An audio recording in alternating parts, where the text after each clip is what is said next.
Welcome back to the Morning Mist, above and beyond schizophrenia. It's where we're coming from, it's where we are, it's where we're going, above and beyond. So today we're going to talk about intrusive thoughts.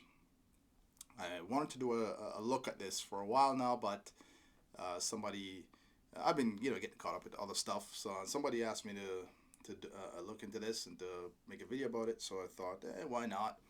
That was a good time. So intrusive thoughts is something that I've dealt with, going through experiencing schizophrenia and so forth.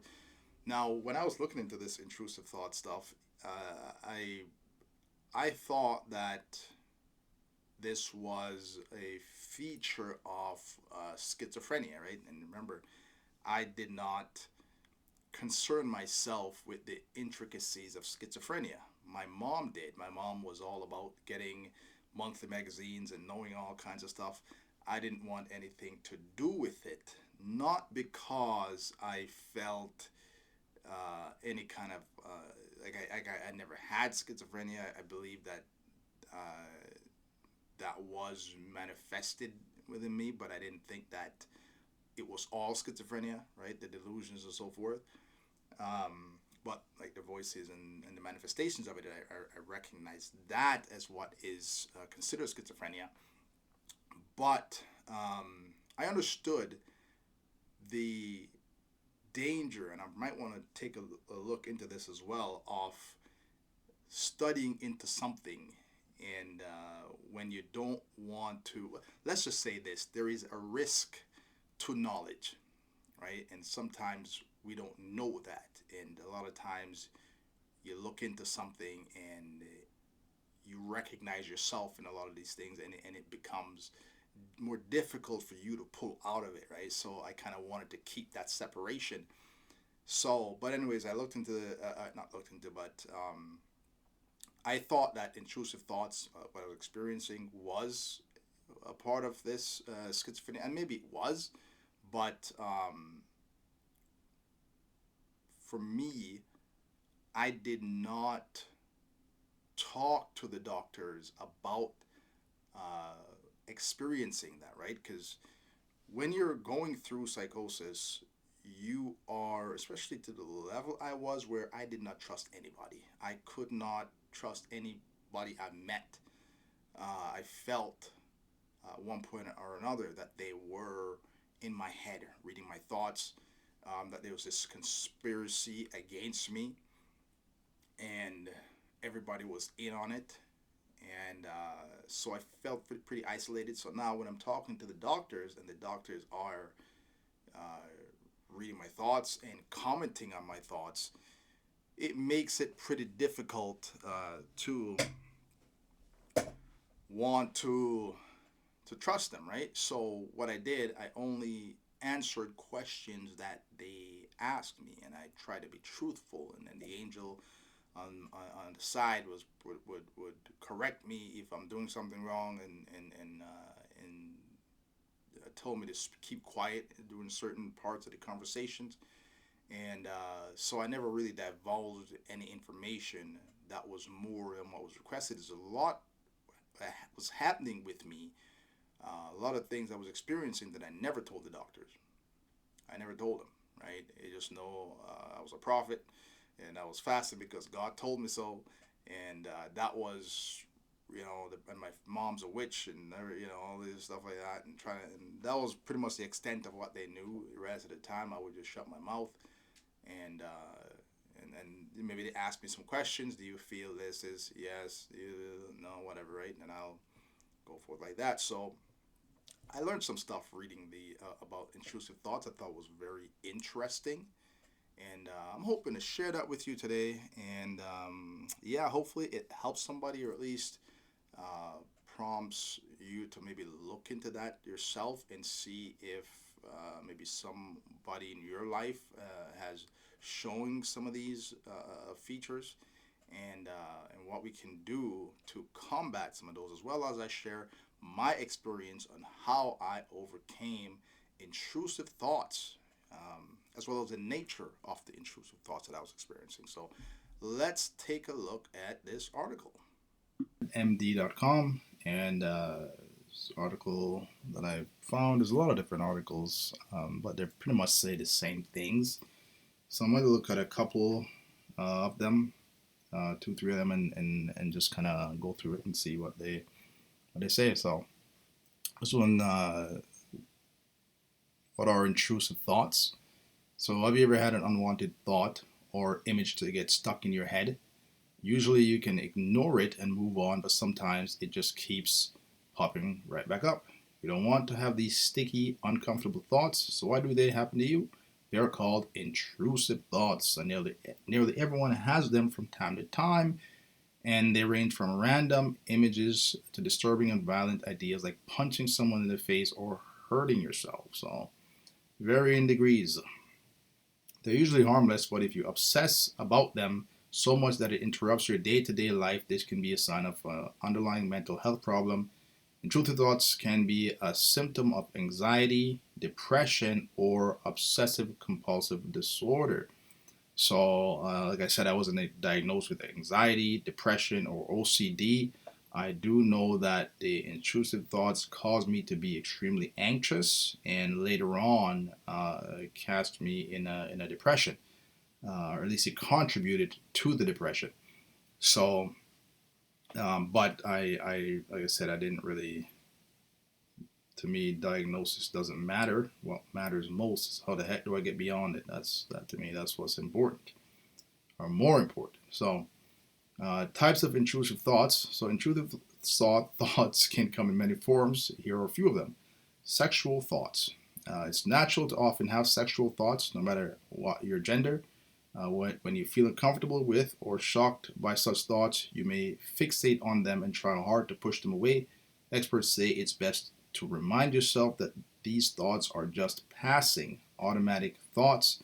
They don't define you in any way. And I've had some of these sexual thought, intrusive thoughts. They always come in the worst ways, and uh, directed at the people that you don't least want to have these things directed at. It's just they're really, because the thing about these, the nature of this stuff is to disturb you, is to torment you, right? No one's gonna be tormented about maybe having sexual intrusive thoughts or whatever about somebody they fancy, somebody they're open to. It's always the worst cases, and it's meant to stress you and to push you, in a negative direction. Now, if you're religious, or have religious mindset, then it doesn't matter the form of it. If the thought itself is forbidden, yeah, that it's going to do the job, right? It's going to get you miserable. It's going to get you tormented, and it's gonna, and especially if you feel like the thought is appealing. Maybe somebody you may have some liking to or whatnot, and then these things are coming, and then it's more distressing if your body is responding, and it makes you feel like this is something you want, right? And so that even casts you into it can affect you even in more negative ways, right? Simply by the thought that you actually want it. So next one is violent thoughts. Your thoughts may have dark or violent themes like hurting yourself or someone else. Often they're just harmless, repetitive thoughts that you have no intention of acting on. You don't even want them in your head, and they'll pass in time. But if you find yourself planning to follow through on your aggressive thoughts, you need professional help to manage your emotions. Talk to a doctor or a therapist. So they're saying these thoughts are maybe not things you need to go to a doctor or a therapist for at first. If you can just let them go. But if they get to a place where you're feeling an urge, an uncontrollable urge or something where they're going to manifest, then it should get help. So you should talk to somebody, a doctor, a therapist, or somebody who may be able to point you in that direction if you don't really recognize it. I know people with mental illness sometimes they're thought of as violent and just destructive and so forth. But a lot of times, most people with mental illness are not that. They tend to be more afraid of you, than you are of them. But sometimes these things do manifest in violence, right? It all depends on which way you are pushed. And that unfortunately is a direction some people are pushed towards violence and aggression. And it does manifest itself in that way sometimes. But So what's the next one is negative thoughts. So sometimes when things don't work out as planned, you might think of yourself as a loser or feel you're not good enough. These thoughts should fade as your situation changes.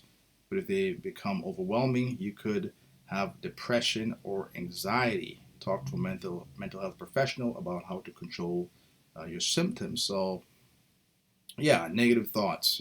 Things aren't going well. This is like, the kind of stuff that a lot of people deal with throughout the day, throughout the month, throughout the years. Uh, but it doesn't really necessarily. I guess if it's continually on you and until it overwhelms you, then you can have, like I said, depression or so forth. But if it's things you can just, it comes in, oh, I'm a loser and whatever, you kind of just and you move on. Then it's not that that's a positive thing, because you don't never want to uh, see yourself as that. But it's better than having that constantly hanging over your head, and this is where you can lead to depression and so forth, right? So other types of intrusive thoughts you can have are you can also have bizarre, weird, or paranoid thoughts that are basically junk thoughts. You have no control over them, and most of the time they have no meaning or relevance in your life. It's not to take them. It's not best to take. It's best not to take them personally or pay much attention to them. But if they last for a long time, or you keep having episodes of them, talk to your doctor to rule out on underlying mental disorder. So, what can you do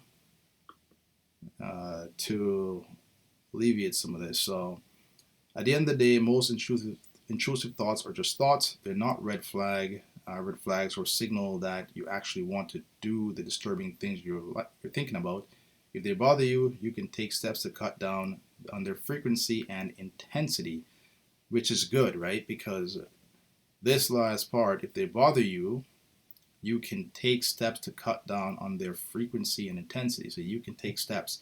So this is hope, right? Right here is where hope comes in, because hope comes when there is something you can do to rescue yourself, right? If there is nothing you can do or nobody can do for you, then you cannot have hope. It becomes a very dark place that you're in.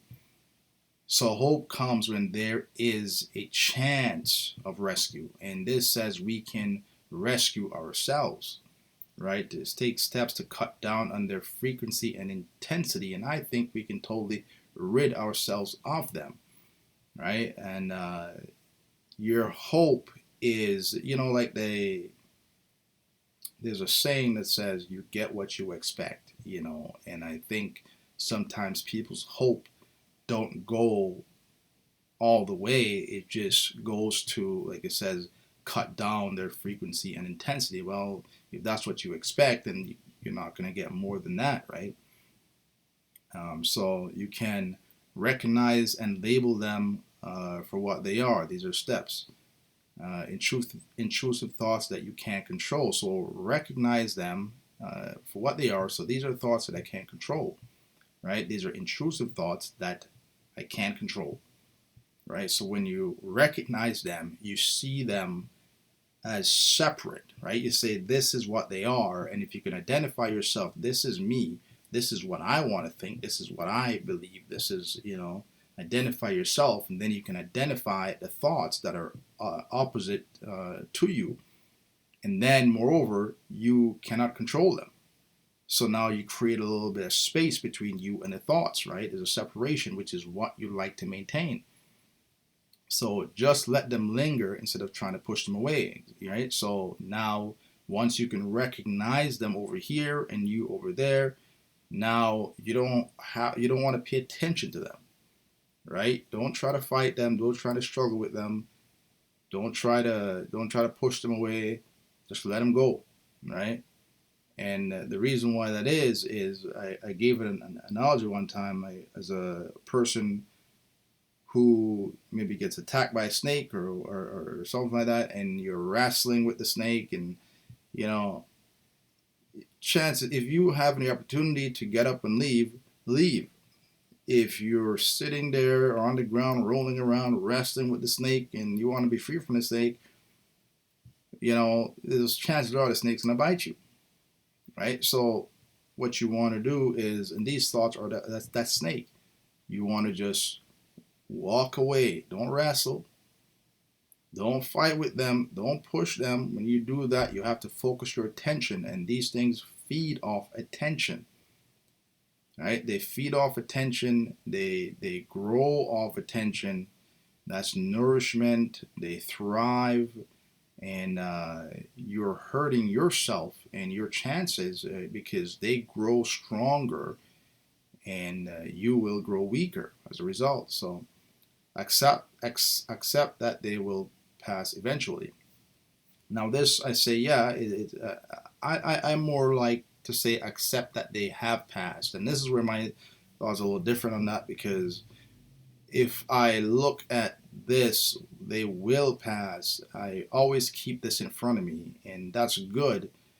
But as long as it will, every day I wake up, it will, and maybe it will happen, maybe it will, but it's just always something that I'm walking towards, and I don't ever know if I'll reach my destination, because it will. Well, what does that mean?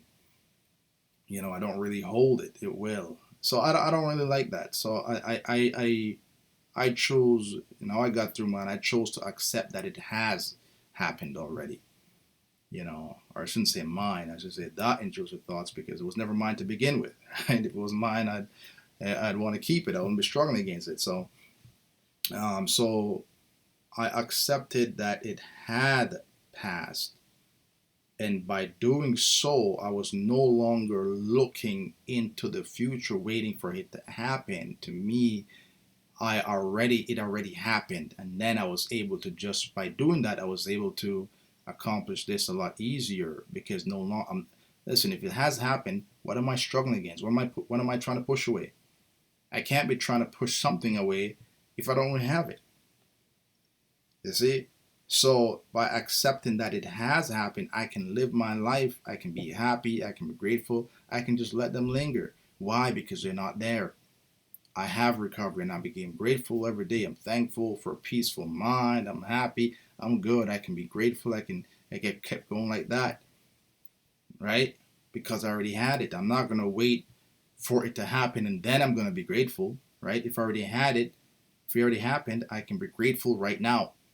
As long as I'm in the future that it will happen, I'm waiting for that time for me to be able to be thankful, right? So that's how I dealt with that, right? So it was no longer looking forward to something. I've already accepted that thing, it's already happened. And so that helped me move forward. Give yourself time for them to fade away. Patience, right? Patience. So even though you accept that it will happen or that it has happened, it's still there. Remember, they're still going to be in the background, but I'm just not looking at it because I'm embracing my life and everything that like it has happened. So, but for that to manifest, patience is essential, right? And so we don't go weary, right? Because a lot of times people, you're trying to move and you're trying to be good and trying to be happy and but it's still there. You wake up 2 weeks down the road, a month, 6 months, and it's still there. And what happens? I guess there's nothing to this after all, and then you go right back to being miserable. That's the thing. Patience. With patience, there is no time. You patience. Let it have its perfect work, right? And by embodying that, you're not watching the clock. You're not waiting for this and that. Doesn't matter. You're moving forward, and things get settled. So give yourself time for that to manifest. Prepare yourself for unwanted thoughts to come back. Now, this I don't really. I looked at this a little differently. So, you might want to, like I said, I'm putting my own thoughts and experience on this. So this is what they're saying: prepare yourself for unwanted thoughts to come back. And to me, this is, like I said, you get what you expect, right? I said earlier, if you are preparing yourself, you're expecting something to come back, guess what? It's going to happen. This is what, when you get through something, do not look back. Do not look back wondering, is it going to come back? When is it going to come back? And living fear, right? If you're expecting it, you're going to be fearful, you're going to be anxious, and you're going to be waiting for it to strike. And you know what? It is going to strike when you least expect it, right? So you want to, I say, it's like that saying, once an alcoholic is always an alcoholic. And the reason is, when that person is going and they're, not drinking and going whatever how long, there is always a risk of that temptation coming back. And a lot of times people doubt if they're really free. Am I really sober? Am I really clean? Am I really good? Am I really this? And by doing that, it opens the door for that temptation to come back, right? Because instead of keeping the eyes forward, or sometimes you're going good, but then the memory, the door of memory opens up, and you see this liquor, and you start to think about the taste. Start to think about the cold beer or whatever it is.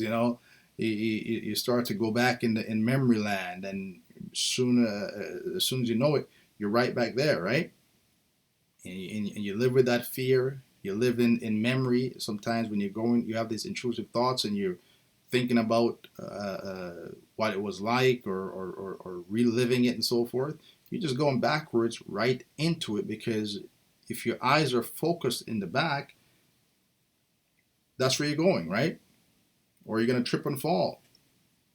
So you want to keep your eyes ahead. You want to shut the gates of memory that's looking back and keeping you in fear, keeping you worrying, keeping you anxious. What you need to do is understand that if anything comes, you just don't stop for them, right? If anything comes, you don't stop.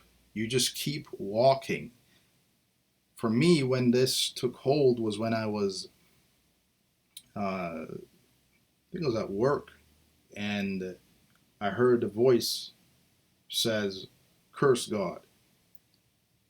And I am in there wondering, curse God. Why would I do that? Why would I think that? Curse God. That's why, why? And before I know it, the thing kept playing. Curse God. Curse God. Just kept repeating. And, being someone who was, being a Christian and so forth, and it was a horrific thing, right? But what I should have done was, instead of stopping, just kept walking. You heard it? Just keep moving.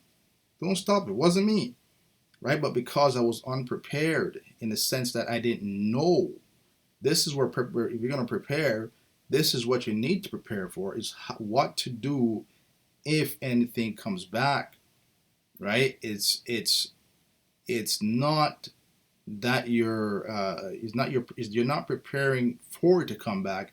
You're preparing just for life, right? It's just like if somebody calls you a name that you don't want to associate with, or you don't want to associate with yourself, identify with yourself, what are you stopping for? Just keep walking. It has nothing to do with you. You're not that, right? So you just need to have those guards, rather than emotionally respond, which what a lot of us do when we hear something negative directed at us. It gets our emotions going, right? Somebody pulls you in, and then you're in an altercation, and who knows how that's going to turn out, right? So this is what it is. It's just pulling your attention, and then when you hear that, what do? You turn your direction to it. You turn your attention to it, and then it, boom, it has you. As long as it has your attention, you're done. You surrender, right? So prepare is to really be aware, have the knowledge of, don't stop for things you don't want. Walk towards the thing that you want. So keep moving forward. So that's how I look at that. Is to have an understanding of your mind and focusing your attention on what you want and things that you don't want. If you hear it, if it comes, if it knocks, don't stop for it. Keep walking. It can't bother you if you don't stop and give it your time and your attention, right? It's gonna try to pull you in. Keep walking. It can't do anything. So continue to do whatever you're doing when the intrusive thoughts flooded your head. Exactly, right? So it doesn't matter what comes. Keep doing your thing. Keep moving forward. Don't give it your attention, right? So that's how this stuff works. And it's a few rules to this. So don't. So you don't. This is what you don't do. Don't act or engage with these random, repetitive thoughts, right? Exactly, because that's wrestling with the snake, wrestling with the serpent. Don't do that. Get up and walk away. Turn your attention to life, to what you're, to being in the moment, taking a deep breath, embracing whatever it is you're doing, smelling the roses. You want to go out there, going for walks, enjoying the fresh air, enjoying the sun, enjoying the cold, whatever it is, just being present, right? Looking, you're talking to somebody, whatever is going through your head, doesn't matter. You want to listen to the person, you want to look in their eyes, you want to embrace their words, and you want to just be in that moment, right? Because these words are they're like seeds. They fall in your heart, and your attention is like it is like rain. It is like the sun. It is life, and the more you give to it, it sinks its roots deep inside your heart, your mind, and then it grows and it grows and it grows and it grows, and now you're gonna have a hard time separating yourself from the intrusive thoughts. So try to question why you're. Don't try to question why you're having them in the first place. Exactly, it's the same thing. More attention. Don't look for meaning behind them. Exactly.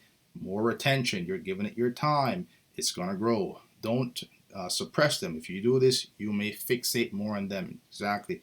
Don't do that, because to suppress is the same thing as attention. That's all this is. Isn't that something? All of this is simply just don't give them your attention. Right? Right? So that's pretty much, this is what to resist something means. And when I was I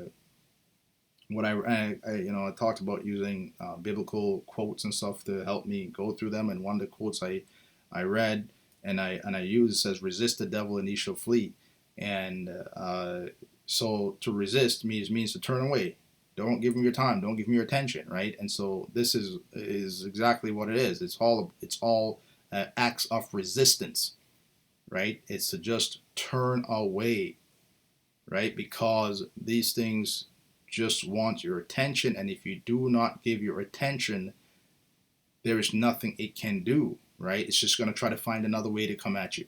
Yeah, it's going to find somebody. It's going to leave you for a minute, but you're going to find something else to come at you. So you're going to make sure the guard's up and your mind is focused. And as long as you have your mind has something directed towards and to occupy your thoughts, to engage with life, and not just be idly by. Sometimes that's what gets us, when you're just idle and doing nothing, and then suddenly what happens, you get a thought lodged in your head or thrown at your head, and then you're like, oh my gosh, where did this come from? What's going on? And you start to lose yourself, So just keep yourself, whether you meditate, you want to study, you want to pursue something, I think is good. But sometimes when we're idle, these are things that come at us. So this can be hard to do, these can be hard to do, but over time, being less sensitive to intrusive thoughts can reduce the emotional effect they may have on you.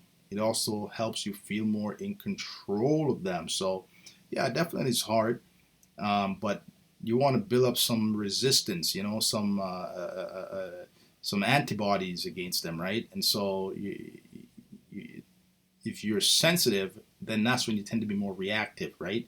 You tend to walk with your head down because you're ashamed of some of the things you're experiencing, and you sometimes you're talking to somebody and you're wincing because you heard something horrifying in you, and people could see you wonder if people see it on your face or whatnot, right? But that's where we're sensitive, but we want to build up some toughness. We want to build up some antibodies that when these things come, we don't respond. We're not wincing. We're not walking with our head bowed down. Our shoulders are back, our heads are up, and we going straight. We don't feel it. We shake them off, and we just keep moving. So it's not really about control. I don't like this. It says reduce the emotional effect. Yeah, exactly. We want to remove the emotional effect.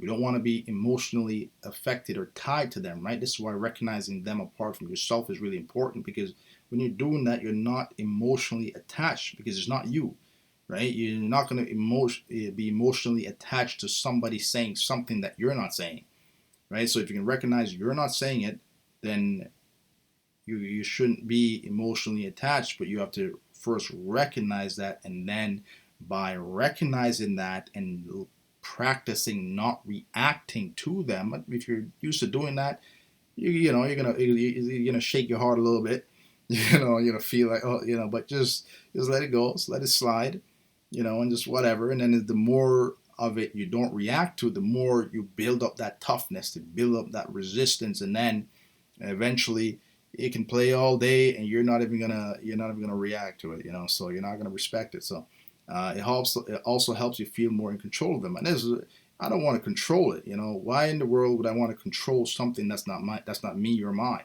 I want to control my thoughts.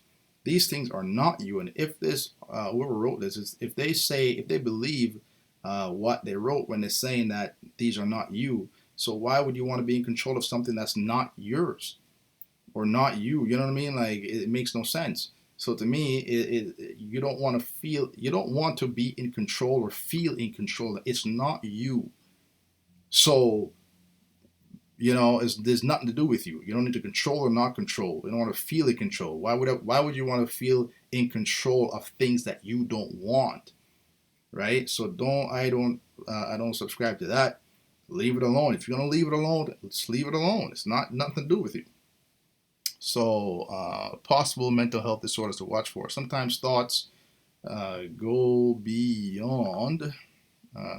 Sometimes thoughts go beyond being intrusive. Unwanted thoughts, repetitive thoughts could be a sign of OCD. With this type of anxiety disorder, you have recurring unwanted thoughts you can't control. You may also have the urge to repeat certain behaviors or actions over and over again. I never experienced this to that level, but definitely the anxiety was strong, because a lot of that anxiety I felt was because of intrusive thoughts, and also people reading my mind.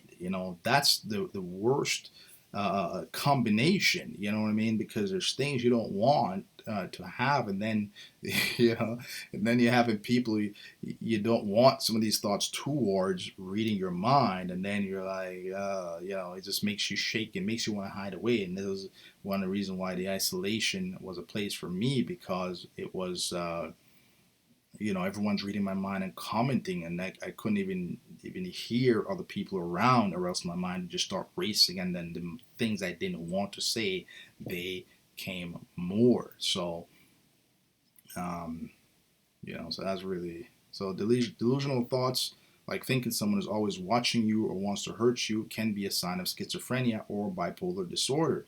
If you have these thoughts, talk to a psychiatrist for diagnosis and treatment options. Yes, schizophrenia with paranoia and so forth. Yeah, that is the thing. That's why I thought, I was diagnosed with schizophrenia, and that's why I thought these intrusive thoughts were a product of schizophrenia. But yeah, paranoia, I guess that is also intrusive. I think all these things are with paranoia, or even like hallucinations. These are all intrusive in nature. I think by the very nature they're intrusive, right? tactile, olfactory, all these things, right? Um, even uh, auditory, visual, because you didn't ask for those things, and sometimes they are a problem, right? So, in a sense, they are intrusive in nature. If you have these thoughts, talk to a psychiatrist for diagnosis and treatment options. So, all the disorders can be treated with medications, behavioral therapy, or a combination of the two.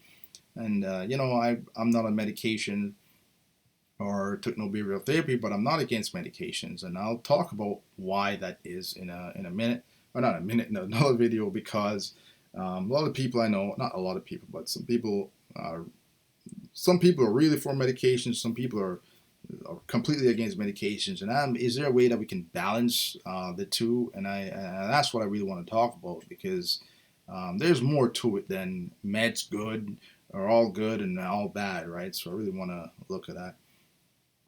When to get help. So if intrusive thoughts consume your energy, cause you distress, or uh, make it hard to go out your day, tell your doctor about them. If necessary, they will refer you to a behavioral therapist, psychologist, social worker, or psychiatrist for further diagnosis and treatment. If you feel like acting on your uh, intrusive thoughts, them in a way that, well, if you feel like acting on your intrusive thoughts, them in any, them in any way, what the heck?